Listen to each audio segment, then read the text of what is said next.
fase que es la primera de dos que están programadas organismos. cuando para esta ira prerrenal Hablar de acerca del uso racional de isquemia, como les antibióticos. mostré recién, y eso nos lleva a la ira Surgió parenquimatosa, esta, que puede ser por isquemia, digamos, pero esta también idea puede de ser colocar estas tóxica, clases como ya vamos a ver, y terapéuticas eso por el hecho ocurre en de el 20 a que 30% de los casos. en la Y práctica la ira clínica, obstructiva en la práctica generalmente ocurre cotidiana de cuando la hay una medicina, necesitamos obstrucción en la vía urinaria tener por coágulos, tumores, racionalidad, próstata, valga la etcétera, redundancia del término, es la menos para frecuente de ver. seleccionar el antibiótico. Entonces, otra cosa que hay que tener en y cuenta determinar para si es entender que por ahí hace cómo falta o no funciona antibiótico. es la Entonces, capacidad que en tiene esta nuestro primera riñón charla, de mantener que no será muy digamos, larga, un flujo sanguíneo renal vamos a hablar estable de cosas en generales, valores amplios de presión arterial. Entonces, cuando y de las estamos infecciones con una presión urinarias tan variable como en 80 de sistólica hasta 200, en algunas situaciones como el en el flujo embarazo. sanguíneo renal se Y en la mantiene semana más o menos siguiente vamos estable a, entre la clase 1 y próxima, 1.5 litros minuto. vamos a ir hablando de los Por diferentes lo tanto, antibióticos, tenemos la capacidad de autorregulación que tenemos de sus mecanismos de acción, de los mecanismos que tienen los gérmenes para generar resistencia, y fundamentalmente haciendo hincapié en el espectro antibacteriano que tiene cada antibiótico y en las indicaciones, o sea, en qué enfermedades, en qué situaciones, en qué enfermedades infecciosas las vamos a usar de primera línea, digamos. Entonces, vamos a compartir palabras. Yo les voy a preguntar a ustedes algunas cosas, porque me parece que esto es algo que de alguna manera ustedes ya lo han visto, porque vieron en fármaco, en terapéutica 1. Así que bueno, vamos a ir comparando, vamos a ir charlando. Y haciendo esta introducción, digamos, al tema, fíjense algunas de las cosas que ocurren con el uso de antibióticos. 25% de la población refiere al menos una vez en la vida una prescripción de antibióticos. Si vamos al grupo etario de 0 a 14 años, el 36% recibe antibióticos o recibió en alguna oportunidad. Y en la edad de más de 75, hasta el 40% recibe antibióticos. Cuando vamos a ver la posibilidad de que el paciente se automedique, hasta el 30% de las digamos, ingestión de antibióticos fue por automedicación. Más aún, todavía, cuando se indica, el 40% de las indicaciones terminan con suspensión o tratamiento inadecuado, o sea, por no cumplimentar el tiempo interdosis, por tomar dosis menores, por olvidarse, por suspender antes de tiempo. El 40% más o menos tiene un uso inadecuado, o sea que sea por automedicación o sea por prescripción médica, están mal indicados. Este uso inadecuado puede darse porque no hay indicación formal de indicar antibiótico para la patología en cuestión. Caso común, los resfríos estacionales, donde las personas muchas veces van y reclaman que se les coloque un antibiótico, o directamente se automedican, y se automedican con una dosis inapropiada, con un tiempo disminuido. Entonces, como ven, esta realidad digamos, permite estimar que para dentro de 10, 20, 30 años, o sea, en los años siguientes, vamos a tener una altísima cantidad de infecciones por gérmenes resistentes a los antibióticos. Y de alguna manera, vamos a ver que hay una buena parte de responsabilidad que es nuestra, ¿no? Así que bueno, la importancia del tratamiento correcto, digamos, o sea, si tratamos una infección con un tratamiento adecuado, ya sea en dosis, en tiempo y con el antibiótico más eficaz, vamos a lograr la erradicación. La erradicación va a generar O sea que vamos a tener mayor eficacia, menor duración, menos recidiva, menor riesgo de resistencia, menos portadores de la bacteria en cuestión. Si tenemos un tratamiento inadecuado, no se erradica, las que quedan hacen presión selectiva, entonces van desarrollándose las más resistentes. Eso puede llevar a diseminación o a persistencia de la infección, al aumento de la resistencia y a la permanencia de la infección. Entonces, aquí surge otra cosa, digamos. Depende qué medicamos, qué infección, va a ser la dosis y va a ser el tiempo.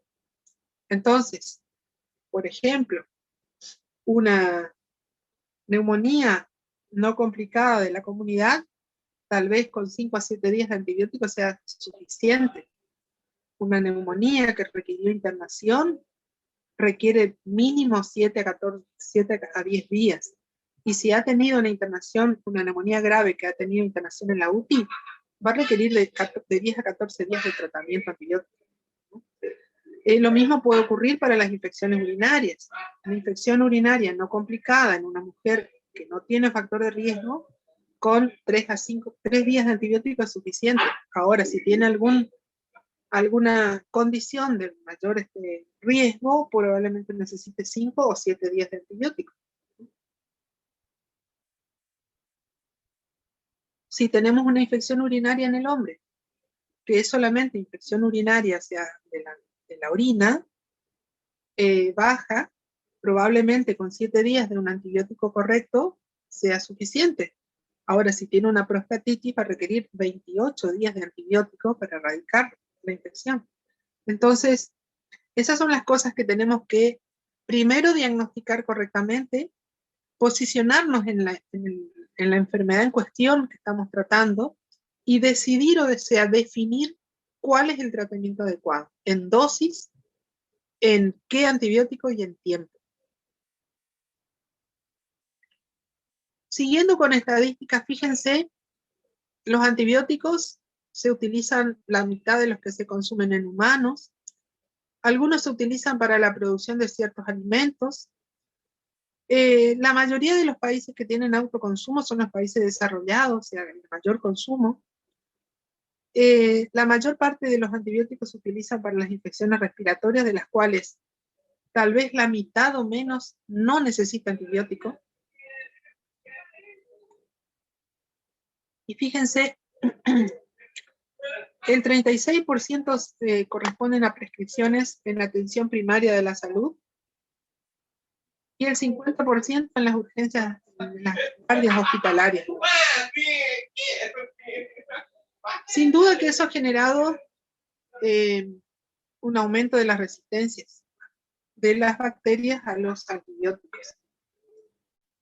Y eso se ve por esto, digamos, en los países con escaso desarrollo que tienen menor consumo antibiótico, hay menores niveles de resistencia. Se ve que, por ejemplo, la prescripción de antibióticos en atención primaria ha generado resistencia de infecciones urinarias y respiratorias. El ejemplo es, por ejemplo, la ciprofloxacina, una fluoroquinolona, que era antibiótico de elección para las infecciones urinarias no complicadas en la mujer, y ahora resulta que por el elevado desarrollo de resistencia, ya no son las de primera elección. En las respiratorias, el desarrollo o sea, el uso inadecuado, por tiempo inadecuado, en dosis tal vez insuficientes, ha generado resistencia a los antibióticos usuales, a los beta-lactámicos. Y tenemos que recurrir a la asociación de beta-lactámicos con inhibidores de beta-lactamasas. Tener en cuenta también que los antibióticos generan mayor resistencia en los primeros meses después de la toma. Y que fíjense que las tasas de complicaciones de las enfermedades infecciosas no son necesariamente más altas en los países que no indican tanto antibiótico. Entonces, claramente hay una sobreindicación que no lleva a ningún beneficio. Entonces, cuando encima tenemos que tratar una infección resistente de la comunidad, resulta que necesitamos son pacientes que tienen una sintomatología más florida y más larga, que aumentan la carga de trabajo y que encima aumentan necesariamente el tiempo de tratamiento posterior para la erradicación. Y cuando reducimos el uso de antibióticos, nuevamente se demuestra la disminución de las tasas de resistencia. ¿Por qué se genera eso? Una cosa es el déficit en la racionalidad de la prescripción. Entonces, una causa importante. La otra es la elevada dispensación sin receta. O sea, ustedes van a la farmacia y piden un antibiótico, es más, le dicen, me duele la garganta, ¿qué antibiótico me puede vender? Y el farmacéutico le vende un antibiótico, que tal vez ni siquiera sea necesario y que encima tal vez ni sea el indicado si fuera una infección respiratoria. Y los pacientes que los utilizan porque no conocen para qué sirve y porque encima, siempre que toman un antibiótico, no toman todo. Entonces le quedan 2 o 3 y la próxima vez, ante la presencia de síntomas parecidos, ya comienzan a administrarse y se administran los 2 o 3 que le quedaron y ya de vuelta van seleccionando cepas resistentes. No hay iniciativas claras en la atención primaria para desarrollar una política de antibióticos. Entonces, en donde uno haya ciertos algoritmos, digamos, donde uno pueda decir ante determinado cuadro clínico, determinada infección, uno va a usar tal antibiótico inicialmente. Y por encima tenemos esto otro, digamos, que se ve mucho en los países con alta comercialización de farmacoterapias, en donde las industrias farmacéuticas hacen gran publicidad de sus antibióticos, poniendo en esas publicidades beneficios que son, digamos, que no son del todo ciertos, favoreciendo que el paciente vaya y se compre la medicación, y como acá no hay una política de, digamos, de prescripción con receta archivada de los antibióticos, ocurre esto. ¿Qué pasa con los profesionales, con nosotros, los médicos? Muchas veces desconocemos aspectos de la patología infecciosa y hacemos prescripciones inadecuadas. Entonces, sin conocer exactamente el cuadro clínico del paciente o sin tener evidencias o suficiente evidencia para un diagnóstico, se prescribe, digamos. Se prescribe sin que sea el antibiótico de primera elección. Pasa muchas veces por el desconocimiento. Por otro lado, muchas veces tenemos la incertidumbre diagnóstica. Entonces, viene un niño con fiebre el viernes a la noche a la guardia, y el médico, para que no le llamen el sábado o el domingo, capaz que le da un antibiótico para que los padres se queden tranquilos y aguanten con el niño en la casa hasta el lunes. Entonces, hay una elevada presión asistencial, y en la edad pediátrica es peor aún. En la edad adulta por ahí no tanto, pero muchas veces, hasta la mitad de los pacientes, si se les hace un interrogatorio, prefieren que se les medique con un antibiótico. Y encima, si aprendieron que mejoraron la infección urinaria supongamos, con el Bactrim, con la trimestoprim sulfa, la próxima vez que tengan síntomas parecidos, van a volver a tomar el antibiótico sin consultar al médico. Entonces, por el lado del profesional, hay elementos a tener en cuenta, que son los que de alguna manera tratamos de que ustedes, cuando sean profesionales, puedan posicionarse correctamente y no entrar en estos errores, digamos, no prescribir por presión de la familia, prescribir sin estar seguros de la indicación, no tener claro el diagnóstico, ¿no? Entonces, un poco apuntamos a esto con esta clase. Incertidumbre por parte del médico. Que el paciente ya vino con una dosis de antibiótico. Ya no sabemos si está adecuado que lo siga tomando o no, entonces se mantiene por las dudas. Consulta de urgencia, o consulta de pasillo, o consulta telefónica, digamos, en un horario o en una circunstancia no no estándar para la atención médica. Consulta que, digamos que repite la consulta, pero no hay mejoría. Entonces uno le pone un antibiótico porque por las dudas a lo mejor mejora.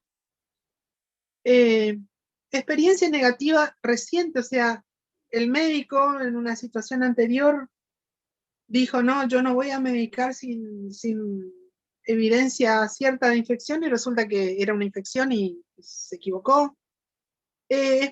También nos presionan mucho con la publicidad porque los laboratorios de fármacos nos mandan folletería, nos dejan muestras médicas, nos invitan a participar en este momento de los webinars, que son seminarios web en donde bueno, promocionan sus medicamentos.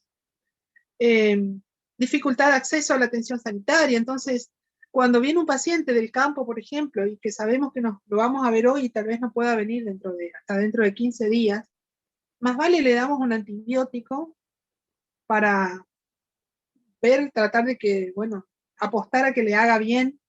Bueno, estos son los motivos por los cuales a veces medicamos inapropiadamente con antibióticos. Después tenemos la automedicación. Siempre hay algún antibiótico que sobró de un tratamiento anterior, entonces se automedican.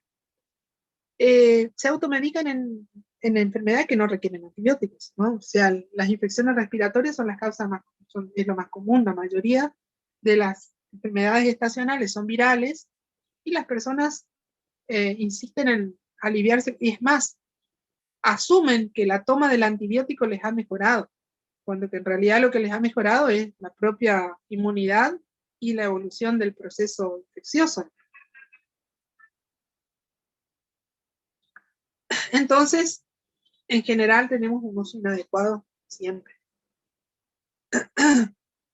Hay factores que facilitan la automedicación. Entonces, la percepción de que con los antibióticos mejora. La percepción que con el antibiótico puede mejorarse cualquier cosa, digamos.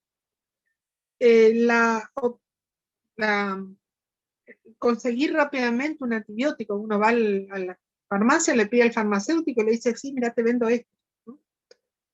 Y bueno, lo bueno es que en países en donde por ahí no hay tanta, digamos, facilidad económica de adquirir los medicamentos, por ahí no se los consume tanto, pero en los que sí,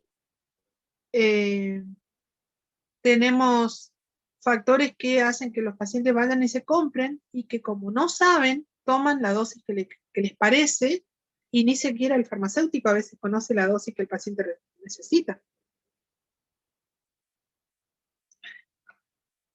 Por si fuera poco, cuando comienzan a tomar un antibiótico, fíjense, hasta el 60% de los casos suspende el antibiótico antes de tiempo. En general, las personas se sienten mejor y dicen, bueno, ya está, me estoy curado, no tomo más.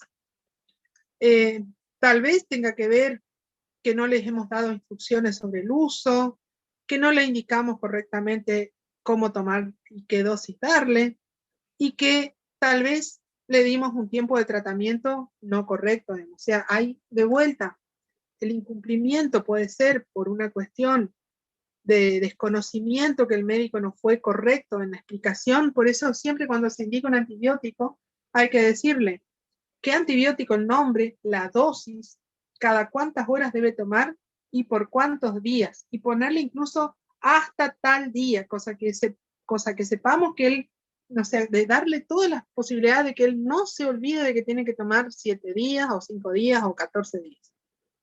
Entonces, las instrucciones sobre el uso es responsabilidad médica. La responsabilidad de la dosificación es responsabilidad médica. Y de la duración es responsabilidad médica. De que el paciente después no lo cumpla es otra historia. Pero cuando viene después el paciente deteriorado clínicamente a ver a otro médico, y el médico ve el papelito que le dio el otro doctor y dice, ah, bueno, pero usted tomó insuficiente el medicamento, por eso está así. Y queda nuestra firma y nuestro sello abajo, digamos, como prueba de que hemos hecho mal una intervención terapéutica. Entonces, siempre que indican un antibiótico, por cuánto tiempo, la dosis y el intervalo de dosis. Entonces, ¿qué podríamos hacer, digamos? Trabajar en muchos niveles para tratar de trabajar digamos, de mejorar eso. Basarse en trabajar con los pacientes, en dejar los recordatorios médicos, entonces uno le da le da el papelito escrito, o en algunos lugares hasta hay sistemas de control telefónico en donde se les controla o se les llama recordándole la toma de la medicación. Pero bueno, son muchas las cosas que hay que trabajar sobre para uno poder, digamos, optimizar la prescripción médica de antibióticos. Entonces, tal vez trabajar con nosotros los médicos en materiales educativos, entonces folletería, auditoría de tratamiento, feedback con respecto a digamos, de las obras sociales con respecto al médico, reuniones educativas interactivas, como por ejemplo lo que está muy de moda ahora con esto de la virtualidad, que son los webinars.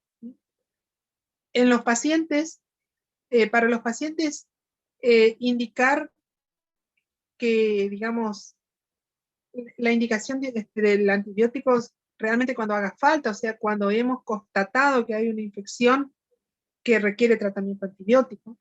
Y trabajar a nivel público en recordar que no todas las infecciones necesitan antibióticos ni todos los problemas de salud. Entonces, de manera tal de empoderar a la gente en general, a las personas enfermas y aún hasta los médicos, de cómo trabajar en ese aspecto. Entonces, con respecto a los ministerios o a las entidades que controlan la prestación de salud, habría que tener un registro de resistencia antimicrobiana, y de hecho, por ejemplo, en los hospitales que tienen comité de infecciones, hay registro de los antibióticos que se usan, de las sensibilidades de los gérmenes que se aíslan y de la resistencia de las bacterias. Vigilar el consumo de antimicrobianos, generar en los hospitales entonces comités de farmacia, de terapéutica. Aquí en nuestro hospital, por ejemplo, tratamos de que antibióticos de alta eficacia, de segunda y tercera línea, sean aprobados por los médicos de clínica médica o la médica encargada de infectología, digamos, para que no se haga una prescripción inapropiada de antibióticos altamente potentes. Restringir la venta sin restricciones en las farmacias, o sea, que haya medidas regulatorias. Establecer, digamos, información adecuada, educar a los médicos, formar a los agentes sanitarios, a todo el personal de salud, para que, digamos, enseñe a usar racionalmente los antibióticos y que la prescripción debe salir del médico. Que haya un comité de infecciones intrahospitalarias, que haya guías de práctica clínica, y en ese sentido ustedes pueden ver en lo que respecta a antibióticos, nosotros usamos con mucha frecuencia las guías estadounidenses, las guías Sanford, por ejemplo, que, digamos, es un librito pequeño, tipo de librito de bolsillo, que tiene, digamos, incluido en ellos todas las prescripciones antibióticas con dosificaciones y ajuste de acuerdo a enfermedad hepática o renal de las diferentes infecciones, ya sea bacterianas, micóticas, virales y demás, que son de utilidad tenerlas a mano porque, digamos, las consultamos rápidamente y podemos podemos prescribir adecuadamente. Y bueno, y promover las vacunaciones de manera tal de poder ir disminuyendo la aparición de ciertas enfermedades bacterianas o virales. Entonces, tener en cuenta que vamos a medicar con antibacterianos cuando tengamos una infección bacteriana, que la infección en sí es el resultado de una interacción que se da entre el individuo y el agente infeccioso, que este agente infeccioso se contrae a través de vías de transmisión, que el agente infeccioso puede llevar a la muerte al paciente, pero en algunos casos entre la respuesta inmune del individuo puede llevar directamente a la curación o puede quedar una enfermedad crónica. Tal vez el ejemplo de esto sea, por ejemplo, alguna enfermedad de ETS como la sífilis, que si no se erradica en la etapa de sífilis primaria, queda una enfermedad crónica que puede terminar con la muerte. Y sin embargo, si se hace la penicilina en la dosis correcta, en el tiempo correcto, probablemente el paciente se cure y no tenga más problemas. Lo mismo ha pasado con la tuberculosis. La tuberculosis como enfermedad infectocontagiosa, que aún todavía es altamente prevalente, en épocas preantibióticas había un porcentaje de pacientes que se morían, habían otros que quedaban crónicos en la población transmitiendo la enfermedad, y había un porcentaje pequeño, más o menos el 20% de los casos, que se curaban, en donde entonces su respuesta inmune era suficiente para controlar la infección y la enfermedad. Lo mismo se puede describir para las neumonías. La neumonía neumocócica, la clásica neumonía neumocócica, se describe en los libros antiguos de semiología como una enfermedad de comienzo brusco, con fiebre elevada, dolor en puntada de costado, tos con expectoración purulenta con el esputo nubular, como describen los libros, que mantenía al paciente febril durante 3 a 5 días, hasta que en forma brusca o se moría, o sea, o evolucionaba a deterioro del estado general y se moría en menos de una semana, o a partir del 5.º día hacía la lisis de la fiebre, o sea, bajaba la temperatura y el paciente comenzaba a recuperarse. Esta secuencia de eventos con los antibióticos se ha modificado, o sea, la mayoría de las infecciones pueden curarse con un buen esquema antibiótico, pero lo que hemos visto es que han aparecido estas cosas. La sobreinfección, o sea, tratamos una infección bacteriana y resulta que favorecemos que crezca un hongo. Los efectos adversos, porque estamos usando fármacos, una droga, digamos, que es extraña al organismo, y lo peor de todo, lo que hablábamos hace un ratito, ha comenzado a aparecer la resistencia. Y como les dije, se estima que para dentro de 20 años vamos a tener un número de infecciones resistentes a los antibióticos muy, muy, muy elevado. Entonces, para elegir adecuadamente un antibiótico, primero tenemos que tener un diagnóstico clínico correcto.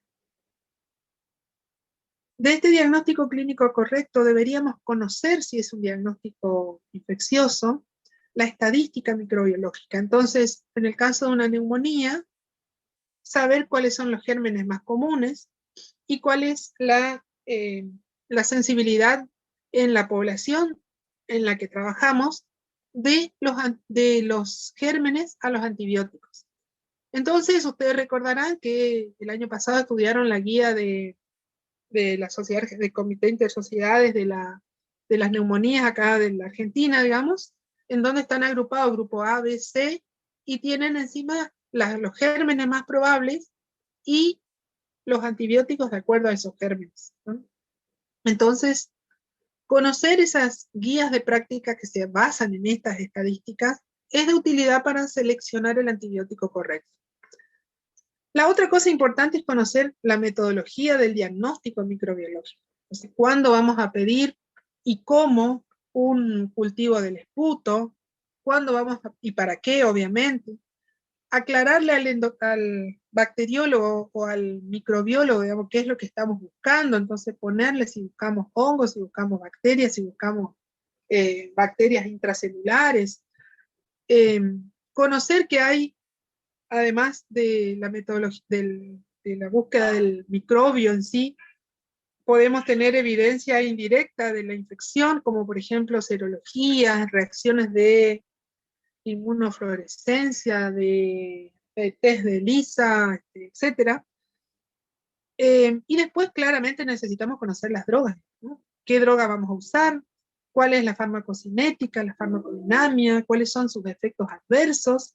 ¿Y qué grado de generación de resistencia tiene? Entonces con esto estamos más o menos en condiciones de poder decir, bueno, estamos ante este diagnóstico, lo más probable es que tenga tales bacterias o tal bacteria que son sensibles a tal antibiótico. Entonces inicio un tratamiento, o sea, pido si corresponde. En el caso de la neumonía, ustedes saben que no siempre le vamos a pedir inicialmente un cultivo, pero si fuera necesario, se toma la muestra, se empieza el tratamiento antibiótico empírico y después ajustaremos si hace falta de acuerdo a cuando recibamos el resultado de la microbiología. Y conocer los fármacos y además la farmacocinética, porque vamos a ver que no es lo mismo el uso de un fármaco en un paciente que tiene insuficiencia hepática, que tiene insuficiencia renal, que es un niño, que es un anciano, que es una mujer embarazada. O sea, conocer esas situaciones también nos pone en conocimiento y en condiciones de hacer un mejor tratamiento. Con respecto a la clasificación de los tratamientos antimicrobianos, la idea es que si hay una infección demostrada, queremos que sean curativos, ¿no? O sea, queremos erradicar la infección.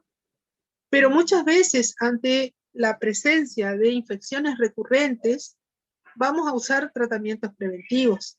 Entonces, por ejemplo, un tratamiento preventivo podría ser un tratamiento para prevenir la recurrencia de las infecciones urinarias, que creo que lo habrán dado entonces en clase, en donde usamos o la nitrofurantoína, o la trimetoprim-sulfa, o una norfloxacina, de acuerdo a cuál de los fármacos. A veces usamos diario, a veces usamos vía de por medio, como preventivo de la recurrencia. Está también el caso, por ejemplo, del TMS, para evitar en los pacientes HIV-Sida la infección por el Pneumocystis carini. Están descritos también, se los pueden clasificar en tratamientos empíricos. Es lo que hacemos, por ejemplo, ante una neumonía aguda de la comunidad o ante una infección urinaria, que hemos hecho el diagnóstico clínico, pero todavía no tenemos la certificación microbiológica de qué germen es. Entonces, de acuerdo a lo que conocemos, a las guías de práctica clínica, a nuestro conocimiento acerca de qué gérmenes son los más comunes en determinada infección, vamos a utilizar un tratamiento empírico apuntando al germen, y vamos a hablar de tratamiento certificado cuando ya tenemos en nuestras manos el informe del microbiólogo que nos dice que tiene tal germen que es sensible a tal antibiótico. Y por otro lado, podemos tener también tratamientos con monodrogas o tratamientos combinados. En general, las monodrogas vamos a dejar para infecciones generalmente conocidas, primera infección, con, digamos, evidencia, o por lo menos de acuerdo a las guías y al conocimiento de nuestras estadísticas, que sea efectivo para lo que estamos tratando. Y muchas veces, en determinadas situaciones, vamos a utilizar tratamientos de inicio combinados. Por ejemplo, uno de los tratamientos combinados sería usar en una neumonía grave de la comunidad la asociación de la ceftriaxona más la claritromicina o el ampicillactam más claritromicina. Antibiótico combinado, ampliando el espectro antibacteriano sobre el cual vamos a actuar. En una endocarditis, por ejemplo, usar la ampicilina más la gentamicina, tratamiento combinado para potenciar, para hacer sinergia antibacteriana, para evitar bacteremias, etc.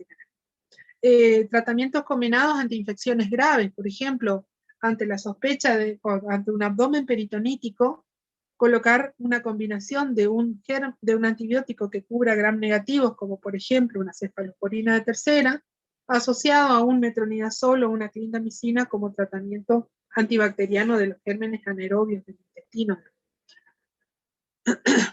Entonces, cuando usamos el tratamiento combinado, cuando tenemos infección por flora polimicrobiana. Hemos visto en este último tiempo, por ejemplo, infecciones, neumonías graves de la comunidad en pacientes inmunosuprimidos post-COVID, ¿no? En donde hemos tenido que poner la asociación bacteriana. Usamos tratamiento combinado de inicio en un pie diabético que se infecta, porque ya se supone que se interna, porque se supone que tiene infección polimicrobiana. Tomamos el cultivo y después ajustamos. Cuando asociamos antibióticos, la combinación genera sinergia antibacteriana, entonces disminuimos la generación de resistencia. También pareciera que hay una mejoría en la tolerancia, y claramente cuando tenemos infecciones graves en donde no sabemos cuál es el agente causal, por ejemplo, un síndrome febril, una neutropenia febril, ponemos una asociación antibacteriana, porque estamos ante una infección grave en la cual todavía no tenemos el agente causal, pero tenemos que cubrir todas las posibilidades para evitar que la infección dañe gravemente al enfermo. La otra cosa que tenemos que considerar son las vías de administración de los antibióticos. Entonces tenemos vía de administración oral, en forma de comprimidos, jarabes, soluciones, o sea, polvo para dispersar, administración parenteral en forma de soluciones y polvos liofilizados que deben reconstituirse. Vías de administración local, en realidad estas son las menos usadas, pero bueno, quedan para algunas situaciones como las infecciones de piel, digamos superficiales, se pueden utilizar antibiótico local. Pero también, por ejemplo, en infecciones recurrentes de la vía urinaria, cuando hay, podemos usar, por ejemplo, instilación de antibióticos en la vejiga como tratamiento local. Hay que tener muy en cuenta la eliminación renal o hepática del fármaco, porque hay fármacos, por ejemplo, que va a cambiar sustancialmente la dosis si tiene insuficiencia renal. Y entonces, por ejemplo, partimos de que para cualquier infección que requiera la amoxicilina como antibiótico, por ejemplo, una faringitis, probablemente con 500 miligramos cada 8 horas en un paciente con función renal normal sea suficiente, sea adecuado, pero para una persona que está en diálisis con una insuficiencia renal terminal, probablemente con 500 miligramos por día ya sea suficiente. De hecho, esa es la dosis diaria de amoxicilina en el paciente renal crónico en diálisis.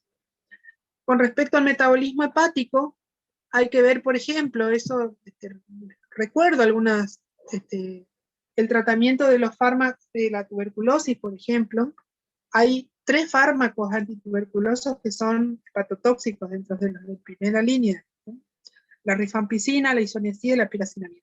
Si tenemos una elevación o sea, si tenemos un fallo hepático crónico, en donde las transaminasas están al doble, probablemente tengamos que seleccionar uno de los 3 antibióticos, el más efectivo, para evitar tener una falla grave que nos evite usar ninguno de ellos, digamos. Además, si vamos, por ejemplo, a tener en cuenta la rifampicina, vamos a ver que la rifampicina, por dar el ejemplo de un fármaco, genera estimulación sobre los citocromos hepáticos. Entonces hay un montón de fármacos que va a verse aumentada su metabolización con el uso concomitante de rifampicina, pudiendo llevar, por ejemplo, en el caso de la tuberculosis, si las mujeres están tratadas con anticonceptivos orales como anticonceptivo, al usar la rifampicina disminuye de manera marcada el efecto anticonceptivo y pueden quedarse embarazadas. Entonces, debemos conocer que ante una mujer que está con una tuberculosis, debemos mandarle al ginecólogo para que le cambie el método anticonceptivo, porque si no puede tener un embarazo. Por dar un ejemplo, pero así tenemos, por ejemplo, el otro fármaco que tiene muchas no es un antibiótico propiamente dicho, pero sí el acenocumarol, que interfiere con antibióticos, como por ejemplo los macrólidos. Entonces hay que tener en cuenta eso también para ajustar la dosis de los antibióticos. Dijimos que tenemos que hablar de farmacodinamia y farmacocinética. Entonces, la farmacodinamia específicamente estudia los efectos, la actividad y la toxicidad de las drogas. El mecanismo de acción. La mayoría, todos los antibióticos interfieren en el metabolismo y producen la muerte del germen o la inhibición de su multiplicación, ya sea a nivel de metabolismo, a la inhibición de la pared, a la inhibición de sus unidades ribosómicas, o diferentes niveles, pero el asunto es que interfieren con su metabolismo, produciendo su muerte o inhibición. La actividad antibacteriana de los fármacos se puede medir in vitro, que es lo que le pedimos al bacteriólogo que haga cuando tenemos una infección y le mandamos una muestra, o in vivo.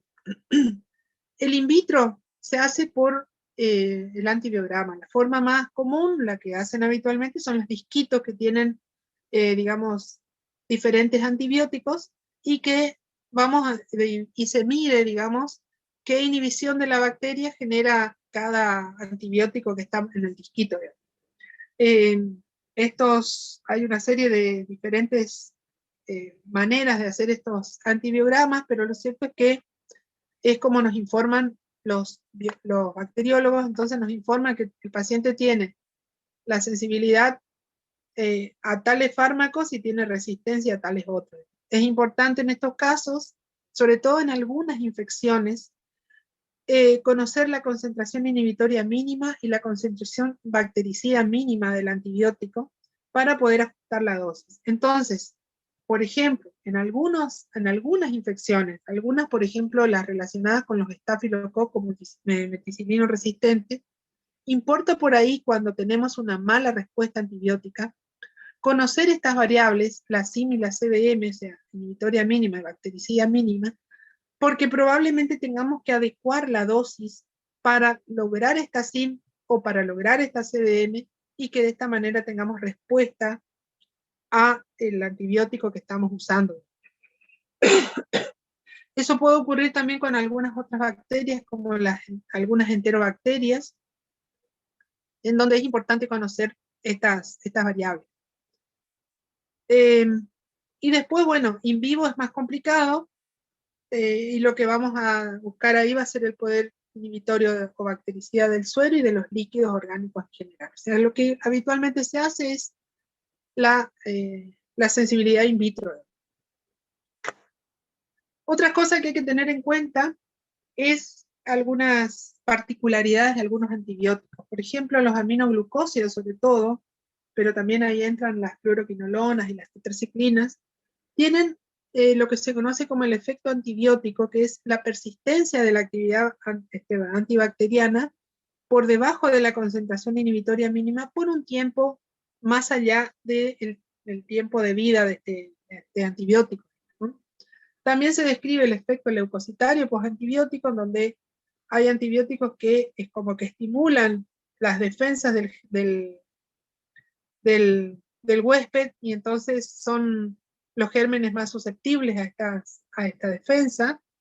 Y por otro lado, la concentración antibacteriana mínima, que independientemente de la inhibitoria, va a generar alteraciones morfológicas en el germen. Todas estas cosas son necesarias, por lo menos tener idea, como para definir la dosificación correcta del antibiótico. Como les decía recién, un mismo antibiótico puede ser que requiera dosis diferentes en un niño, en un adulto, en una embarazada y en un anciano. Por suerte, ustedes ponen en el Google dosificación de antibióticos y les salen varias tablas donde pueden consultar las dosificaciones en estas diferentes situaciones, para hacer una prescripción correcta. Cuando vamos a ver la resistencia antibacteriana, esto también es algo que ustedes ya lo vienen viendo desde micro seguramente. Hay una resistencia constitucional de los gérmenes a determinados antibióticos. Por ejemplo, los gram negativos naturalmente son resistentes a la vancomicina. Entonces, conocer esta resistencia constitucional ya nos anticipa que si tenemos sospecha de una infección por determinado germen, no vamos a usar determinados antibióticos. Y después están las resistencias adquiridas. Las adquiridas tienen que ver con, bueno, ahí entran la dosificación incorrecta, el tiempo inadecuado de tratamiento. Algunas veces es simplemente la evolución de la bacteria que desarrolla mecanismos de resistencia ante el germen, ante el antibiótico. que tienen que ver con mutaciones, por adquisición de material genético de otras bacterias. Y entonces esto también debemos conocer. Entonces, por ejemplo, en nuestra población, la resistencia del estreptococo, del neumococo a la penicilina o a los beta-lactámicos, es una situación que va creciendo a nivel de nuestro país y que que es más común de ver en determinadas poblaciones. Entonces, la población infantil, los maestros que están afectados a la asistencia de niños de escuela primaria, son los que más probabilidad tienen de hacer una infección por estreptococos resistentes a las penicilinas. Entonces, debemos conocer eso y saber que en esos casos, sobre todo si tenemos mala evolución a un antibiótico beta-lactámico, considerar que podemos estar ante una resistencia adquirida, dado que históricamente el gonococo, el estreptococo beta-hemolítico, el treponema pálido, son naturalmente sensibles a la penicilina, ¿no? Entonces, también podemos saber entonces que si tenemos una neumonía neumocócica en una persona que no tiene factor de riesgo para enfermedad por estreptococo resistente, podemos usar tranquilamente penicilina.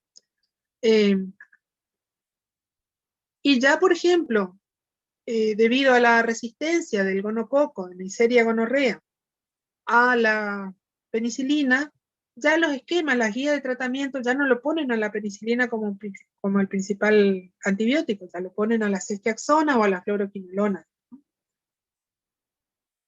¿Qué pasa con los antimicrobianos en los hospitales? La resistencia a los antibióticos en el hospital se produce por estas cuestiones. Por maniobras invasivas y terapéuticas sin todas las medidas de asepsia correspondientes.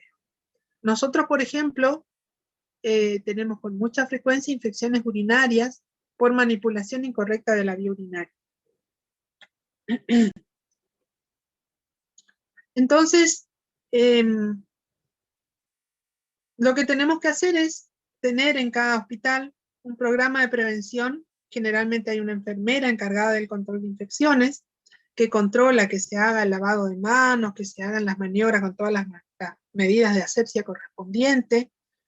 Generalmente en los hospitales grandes, sobre todo, hay un comité de infecciones que está coordinado por un médico especializado que controla el uso de los antibióticos y controla que sean usados de acuerdo a los antibiogramas correspondientes, que regula, digamos, qué antibióticos se van a usar como profilaxis de maniobras invasivas.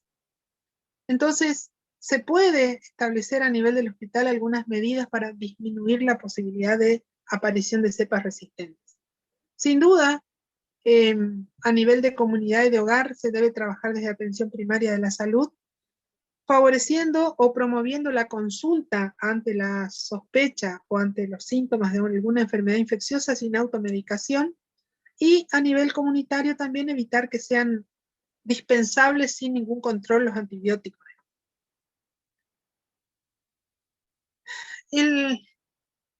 Nos quedaría, digamos, cómo seleccionar un antibiótico.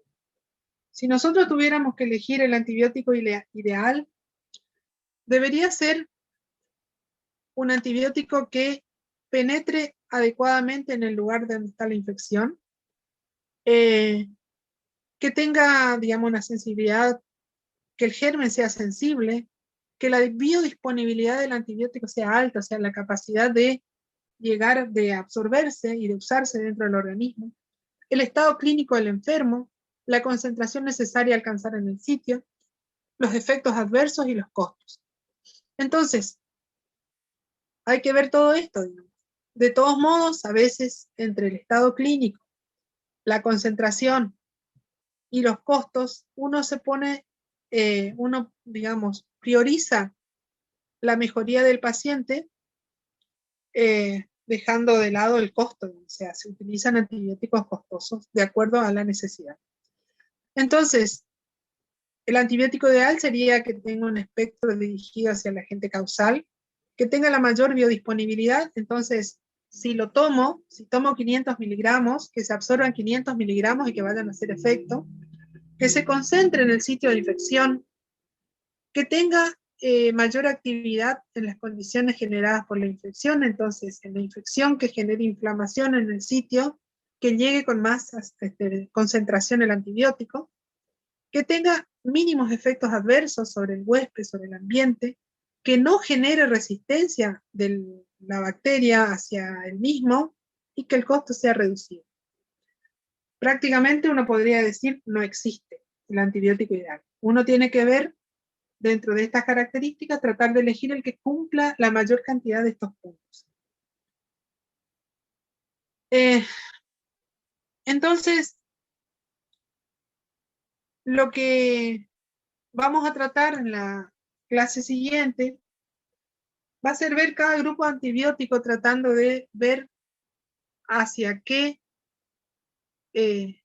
espectro va dirigido, qué biodisponibilidad tiene por vía oral, por vía parenteral, por vía local, qué tipo de concentración o qué concentraciones llegan al sitio de la infección, mayor actividad en las condiciones generadas por la infección. Ahí ustedes recuerdan que hay algunos antibióticos, por ejemplo, que se ve muy facilitada su penetración en la barrera hematoencefálica cuando hay inflamación, y hay otros que directamente no pasan.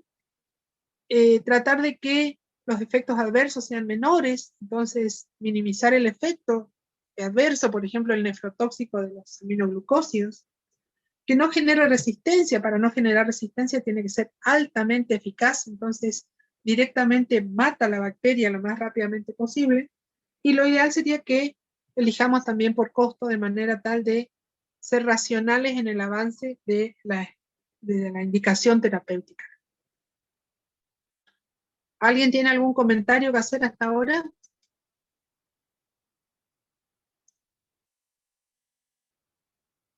Bueno, si no hay, vamos a hablar sintéticamente de algunas infecciones del tracto urinario. Me preguntaron ahí acerca del resumen de las infecciones urinarias, y las voy a tratar de, les voy a armar un compendio, digamos, para la clase siguiente. Pero podemos dividir a las infecciones del tracto urinario en infecciones no complicadas y en infecciones complicadas. Entonces, las infecciones no complicadas son aquellas en donde no hay condiciones que predispongan a la infección. Entonces, podemos hablar de cistitis aguda, pielonefritis en personas, en mujeres no embarazadas.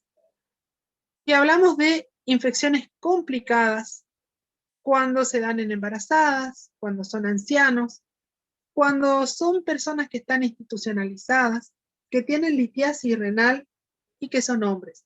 Entonces, desde ya fíjense ustedes que una cistitis en un hombre es una infección urinaria complicada. La complicación tiene que ver con condiciones del aparato genitourinario en esos individuos. Entonces, la condición de congestión del aparato genital femenino en la embarazada, la condición de cierto grado de obstrucción en los varones mayores de edad, la disminución del trofismo por el hipoestrogenismo en las posmenopáusicas, la aparición de cepas de bacterias, digamos, resistentes a los antibióticos en pacientes institucionalizados. Como decían en la clase anterior, en los casos de litiasis urinaria, sobre todo en orinas alcalinas, la infección bacteriana, y en los hombres por tener la vía urinaria más larga y con el agregado de que tienen órganos anexos como la próstata, el testículo, el epidídimo, que pueden, digamos, estar comprometidos en este proceso infeccioso. Entonces, hablando de la cistitis aguda no complicada, que como dijimos se va a dar en mujeres, porque en los hombres ya es complicada, vamos a ver que se lleva la la punta, la Escherichia coli, tanto en las mujeres premenopáusicas como en las posmenopáusicas. Le sigue la Klebsiella, el Proteus, los estafilococos saprofíticos, o sea, son generalmente con infecciones, digamos, ascendentes que terminan dando infección, los enterococos y otras bacterias que son muy poco comunes. O sea, fíjense que acá Escherichia coli es la que se lleva la mayor parte de los casos. En pacientes que ya empezamos a tener resistencia antibacteriana, empiezas a subir en la escala la Klebsiella pneumoniae, sobre todo las cepas formadoras de carbapenemasas, en donde se hace bastante complicado el tratamiento posterior. Entonces, ¿cómo se interpreta la infección urinaria? Infección urinaria es una persona que tiene síntomas.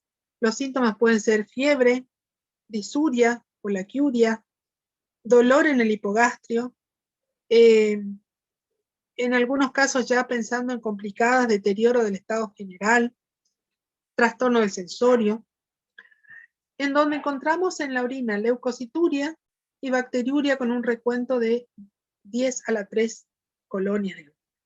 Eso es el concepto de infección urinaria. Bacteriuria asintomática es la presencia de bacterias en concentraciones tan altas como 10 a la 6 en orina, pero en un paciente que no tiene absolutamente síntomas. Ojo que los síntomas, me olvidé de decir algunos, puede ser, por ejemplo, la urgencia miccional, la incontinencia urinaria en los casos de mujeres, y eso ya constituye el síntoma. O sea, asintomática es absolutamente ningún síntoma, es un hallazgo de laboratorio sin absolutamente ningún síntoma. Fíjense que las infecciones urinarias justifican hasta el 15% de las indicaciones antibióticas en ambulatorio.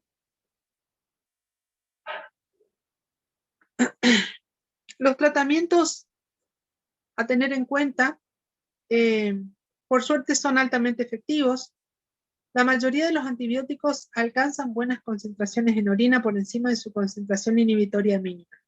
Dentro de los que usamos, amoxicilina, cefalexina, trimethoprim, sulfamethoxazol, nitrofurantoína, quinolonas, son los fármacos de uso frecuente en las infecciones urinarias no complicadas y hasta en algunas de las mujeres embarazadas. Conviene entonces considerar la dosis, el tiempo de tratamiento y la vida media para poner el intervalo dosis. Pero esos son los que vamos a tener en cuenta. Todos estos alcanzan buenas concentraciones en orina. En etapa pre estos antibióticos orales, los primeros antibióticos que se hallaron fueron la penicilina, las sulfas, aparecieron después, pero las penicilinas tenían la contra, o sea, y de hecho la tienen, de que no tienen capacidad de concentrarse en orina. Entonces se usaban algunos fármacos agregados junto con la penicilina para favorecer la concentración en la orina. Por suerte ahora con estos fármacos antibióticos más, digamos, que aparecieron luego de ella, ya no necesitamos utilizar esos favorecedores de la concentración urinaria. Entonces, considerar dosis, una infección urinaria en una mujer no menopáusica, una cistitis aguda, con 3 días de tratamiento es suficiente. En una mujer posmenopáusica probablemente pongamos 5 días. Y en una mujer diabética ya podemos estar hablando de una infección complicada y necesitamos tratar 7 días. Entonces, les dije ahí las dosis no les las dije. La amoxicilina durante mucho tiempo se utilizó incluso como monodosis en el tratamiento de la cistitis aguda. Se usaba una dosis de 3 gramos en única vez y con eso ya se consideraba el tratamiento hecho. Actualmente no se considera este tipo de tratamiento por el hecho de que hay muchas, que no hay un alto grado de curación. Entonces, si vamos a usar La amoxicilina tiene que ser 500 miligramos cada 8 horas. La cefalexina tiene que ser 500 miligramos cada 8 horas o cada 6 horas. La trimetoprim sulfametoxazol va a depender de la dosis de trimetoprim, entonces vamos a usar de 5 miligramos kilo día de trimetoprim como dosis mínima. La nitrofurantoína se debe usar en dosis de 100 miligramos cada 6 horas. Y las fluoroquinolonas, vamos a ver que depende, depende del tipo de infección la dosis. Entonces, una dosis estándar para una infección urinaria baja, no complicada, sería, por ejemplo, 250 miligramos de ciprofloxacina cada 12 horas. La costumbre ya hace que usemos 500 miligramos cada 12, pero en realidad con 250 cada 12, con función renal normal, todo eso es suficiente. Y como les dije, no complicada, menos de 50 años, o sea, no menopáusica 3 días, menopáusica hasta 5 y diabéticas hasta 7. ¿Qué pasa con la pielonefritis? La pielonefritis ya da un cuadro clínico más florido, el paciente va a tener dolor lumbar, va a tener fiebre, lo cual la cistitis no tenía. Y podemos ir desde sintomatologías simples como la fiebre y el dolor lumbar hasta sintomatología más grave como vómitos, intolerancia hacia ilio, alteración en el ritmo diurético, digamos un cuadro de síndrome de respuesta inflamatoria grave, digamos que requiera la internación del paciente. Entonces, tenemos desde causas, desde pielonefritis, que pueden ser medicadas en forma ambulatoria, y hay otros que van a tener que desde el inicio iniciar la internación. Entonces, ¿cuál sería la condición para la ambulatoria? Que el paciente tenga tolerancia digestiva, que el paciente no esté con un estado tóxico importante, o sea, que tenga fiebre y dolor lumbar, pero que no esté hipotenso, que no tenga vómitos, que no esté con trastorno del sensorio, que tenga un estado de hidratación adecuado. Ese puede iniciar tratamiento ambulatorio, y el tratamiento ambulatorio sería con fluoroquinolonas orales en forma empírica. En este caso, si utilizo la ciprofloxacina, ya voy a usar 500 miligramos cada 12 horas como tratamiento oral inicial. Usando solamente o sea, si me voy a ciprofloxacina, si me voy a una norfloxacina, la dosis sería de 400 miligramos cada 12 horas, una dosis estándar. Y el tratamiento siempre tiene que ser de mínimamente 10 días, y si el paciente va a estar internado, tiene que ser 14 días para lograr la erradicación de la infección. O sea, si hemos hecho diagnóstico de pielonefritis, el tratamiento debería durar entre 10 y 14 días. Y si requirió internación, 14 días. ¿No? Entonces, si se dan las condiciones para iniciar un tratamiento ambulatorio, no es que necesariamente empiece el antibiótico y nada más, o sea, le tomo el urocultivo al paciente y ahí empiezo el tratamiento. Siempre se puede, por ejemplo, pedirle que junte la muestra de orina, que la guarde en la heladera hasta el día siguiente, así que póngale una hora donde el laboratorio no está abierto, y con la muestra tomada, recién ahí comienza el antibiótico. No, siempre tenemos la posibilidad de diferir la llegada de la muestra al laboratorio, pero no podemos demorar en el inicio del tratamiento. Si el paciente tiene alguno de esos signos de gravedad que les dije, está muy tóxico, está febril, está hipotenso, está con intolerancia digestiva, requiere internación. El tratamiento en internación no lo vamos a hacer con fluoroquinolonas de primera instancia, lo vamos a hacer con cefalosporinas de tercera generación, tipo ceftriaxona, cefotaxima, en dosis de 2 gramos de ceftriaxona o 3 gramos de cefotaxima por día. En el caso siempre hacemos lo mismo, o sea, lo internamos, ponemos la vía, tomamos el urocultivo y comenzamos el antibiótico. O sea, nunca, o sea, siempre tener la idea de que tenemos que certificar la infección, porque si no, perdemos tiempo y perdemos plata también, porque si no hacemos eso, probablemente falle nuestro esquema empírico inicial y a los 5 días de tratamiento tengamos que suspender, cultivar y poner otro antibiótico más potente. Entonces, esa es una regla que para ustedes que reciben dentro de poco y que van a ir a hacer guardias, no se apuren en poner un antibiótico sin tomar el cultivo de orina antes. Siempre se puede tomar el cultivo de orina, guardar la muestrita en la heladera y ahí comenzar el esquema antibiótico. Es una buena práctica. Doctora, Sí. ¿el tiempo con la ceftriaxona también es 14 días? No. Va a depender, porque si vos tenés un cultivo que te dice que es sensible a ceftriaxona, vas a tener que ver qué opción, qué esquema, qué, digamos, antibiótico podés usar que tenga el espectro igual que el de la ceftriaxona. O sea, vos te va a venir un informe del urocultivo que te va a decir sensible a ceftriaxona y ponerle, no sé, 2 o 3 antibióticos.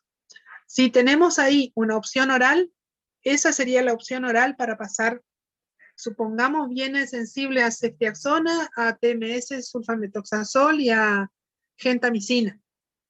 Entonces, luego de 4 o 5 días de tratamiento endovenoso, en donde vemos que el paciente ha dejado de hacer fiebre, ha estabilizado su estado general, tiene tolerancia oral y tenemos la bacteriología del germen, podemos hacer el switch therapy de pasarle a un antibiótico vía oral. O sea, va a depender lo que tengamos, ¿no? Y si no tenemos ninguna opción dentro de lo que nos da el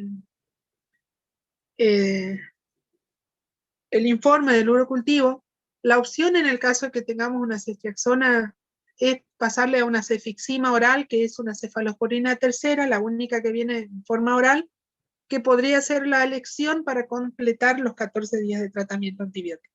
¿No? Vos vas a tener un cultivo en donde vas a tener 2 o 3 opciones de antibióticos para usar.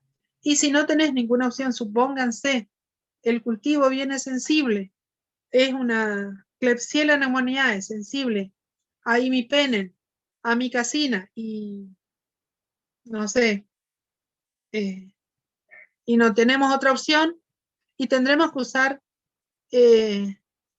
la amikacina si el paciente tiene una función renal que lo permita, o si no tendremos que usar el imipenem todo el tiempo que dure la internación, o sea, los 14 días de tratamiento. O sea, en el caso de que fuera un imipenem, tenemos opciones como por ejemplo el ertapenem, que es de aplicación intramuscular y una vez al día. O sea, el tema son los costos. Un ertapenem creo que sale algo así como 7.000 pesos cada ampolla, o sea, y necesita 4 o 5 días de tratamiento para completar el tratamiento, depende del tiempo que le tengamos internado. Entonces, ya dependiendo la gravedad del cuadro clínico y de la sensibilidad de la bacteria, va a depender nuestras opciones.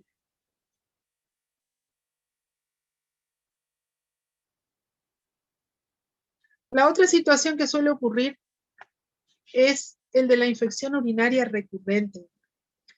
Se define la infección urinaria recurrente aquella infección que aparece más de 2 episodios en 6 meses o 3 o más en un año. Fíjense que la incidencia es bastante alta y tiene que ver con algunas situaciones particulares. Por ejemplo, la presencia de alteraciones anatómicas genitourinarias, el prolapso genital en las mujeres, trastornos en lo que respecta a la higiene, la presencia de bacterias de sensibilidad selectiva, digamos. Y entonces, si tenemos esas situaciones, tenemos que considerar el uso de profilaxis. O sea, se debe tratar, se debe hacer el diagnóstico, se debe hacer el tratamiento correcto de la infección. O sea, generalmente aquí le vamos a tratar, si es una infección baja, son 7 días de tratamiento. Y aquí vamos a dejar una profilaxis. La profilaxis tiene que hacerse con alguno de estos 3 antibióticos. Entonces, de estos, son los mismos que vamos a usar en la embarazada, menos la norfloxacina, que no debe usarse en el embarazo. Fíjense que usamos el TMS, un comprimido de simple asociación, lunes, miércoles y viernes, por ejemplo, 3 veces a la semana, o la norfloxacina, 400 miligramos, 3 veces por semana. Esto sería el equivalente a usar, si no tenemos norfloxacina, usar ciprofloxacina, 500 miligramos, 3 veces por semana. Y la otra es usar la nitrofurantoína, 100 miligramos por día, que la dosis de tratamiento es 400 y como profilaxis vamos a usar 100.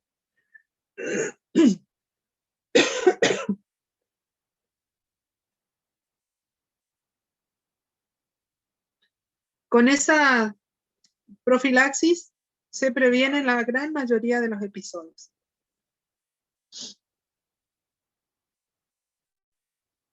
Cuando hablamos de infección urinaria complicada, la infección urinaria complicada dijimos que se daba en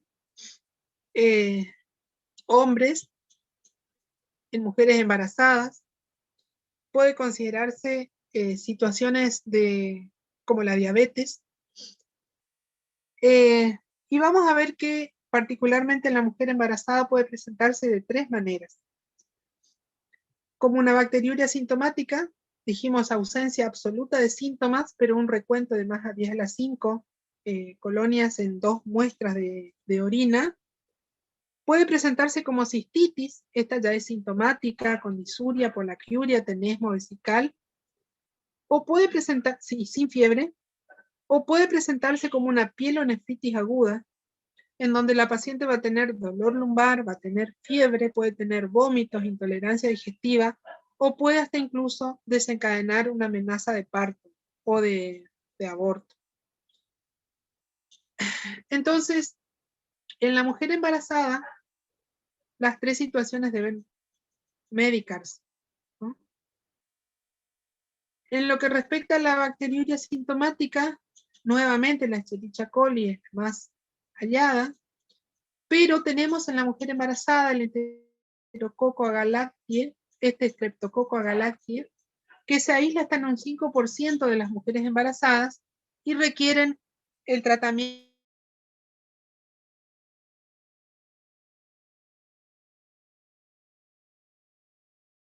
correcto para evitar que se transmita esta infección. Entonces, fíjense la explicación de por qué debe tratarse. Sin tratamiento antibiótico, 1 de cada 3 desarrollará cistitis. Y la mitad más o menos desarrollará pielonefritis. Con eso aumenta el riesgo de un recién nacido por parto prematuro o un recién nacido con bajo peso. Entonces, de ahí la importancia de la medicación, de medicarle. Entonces, las mujeres embarazadas con una bacteriuria confirmada deben recibir cursos de tratamiento antibiótico para evitar estas complicaciones. Los tratamientos de opción son la ampicilina, la nitrofurantoína o la trimetoprim sulfa, dejándola solo para el segundo trimestre, porque en el primer trimestre no debe administrarse por teratogenicidad, y en el tercer trimestre porque favorece la aparición de insuficiencia hepática en el recién nacido.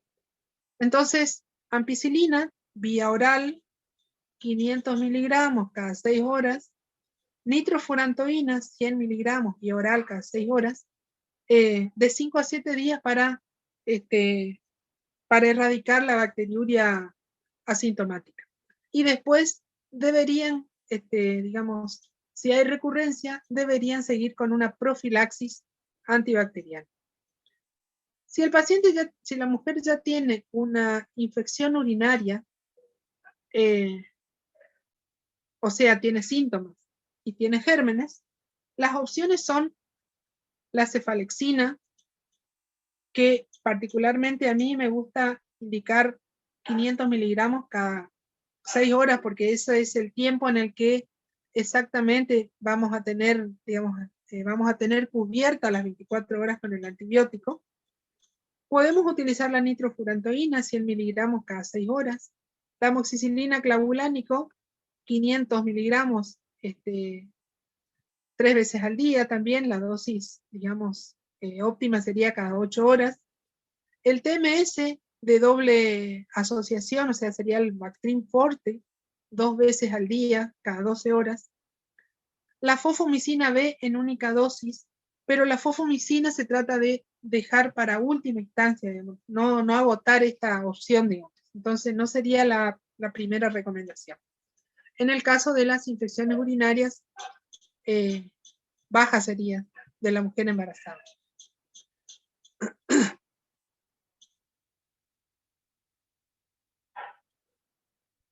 Cuando tenemos una pielonefritis, ahí ya vamos a recurrir a antibióticos, o sea, todo esto es tratamiento antibiótico empírico inicial, o sea, se toma la muestra de urocultivo, se inicia el antibiótico y a las 48 horas vamos a tener la sensibilidad. Tal vez tengamos que ajustar o no.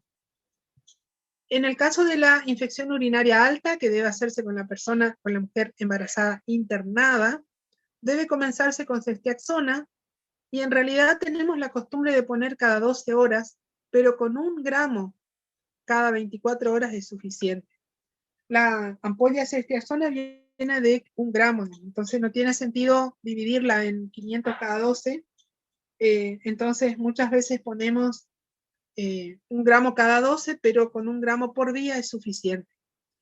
De ahí la importancia, digamos, que si nosotros tenemos una paciente embarazada con una pielonefritis, podemos empezar el tratamiento endovenoso en el hospital y después podemos mandarla de alta con la ceftriaxona 1 gramo intramuscular por día, que viene con solventes indoloros, en donde es relativamente bien tolerado, digamos, hasta completar los 14 días de antibiótico.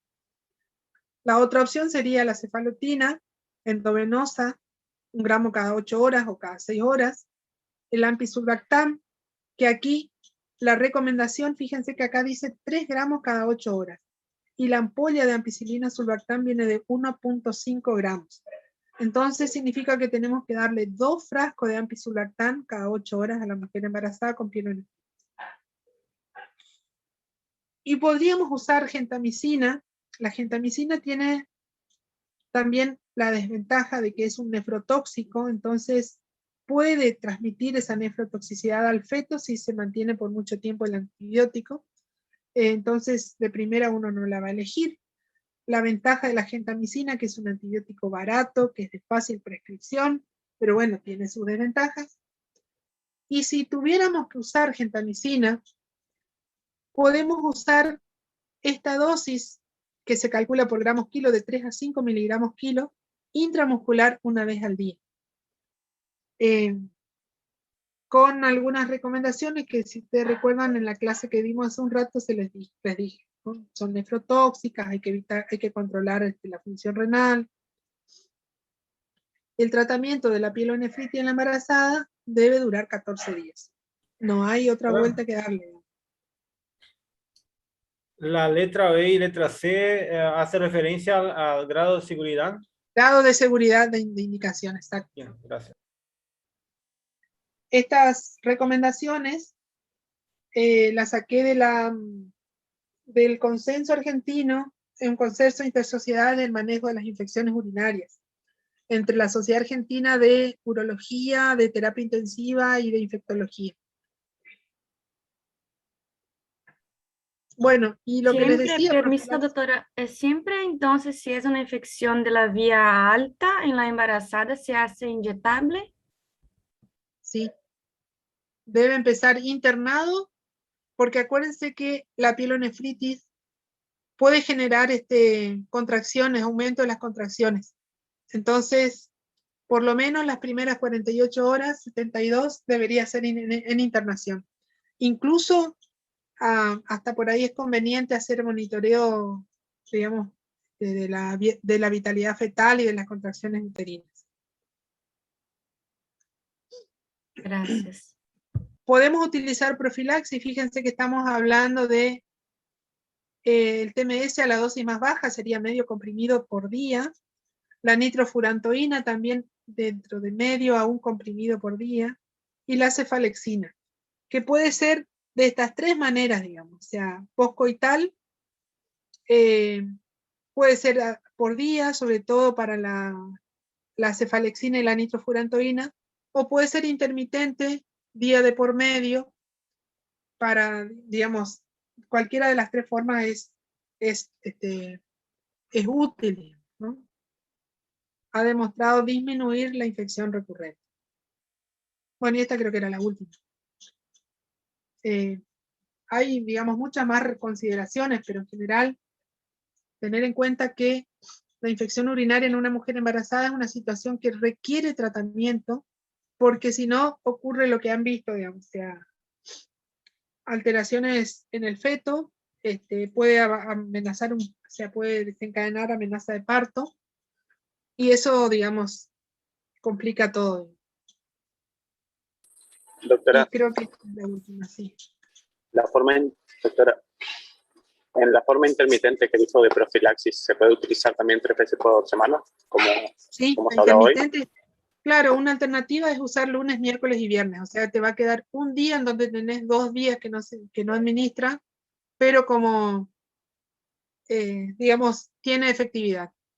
Para el TMS en general usamos, y lo mismo las que son intermitentes, lunes, miércoles y viernes, salteando un día, digamos, el fin de semana. Gracias. Bueno. ¿Alguna pregunta, chicos? La semana que viene vamos a hablar de cada grupo de antibióticos. Vamos a ver si podemos por lo menos dar un panelazo a los de uso más frecuente. Y por ahí trabajar con algunos casitos clínicos como para ver qué decisión de antibiótico tomamos ante diferentes situaciones.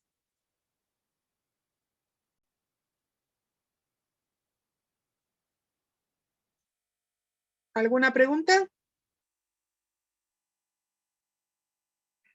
Si no, terminamos acá y nos vemos la semana que viene si Dios quiere.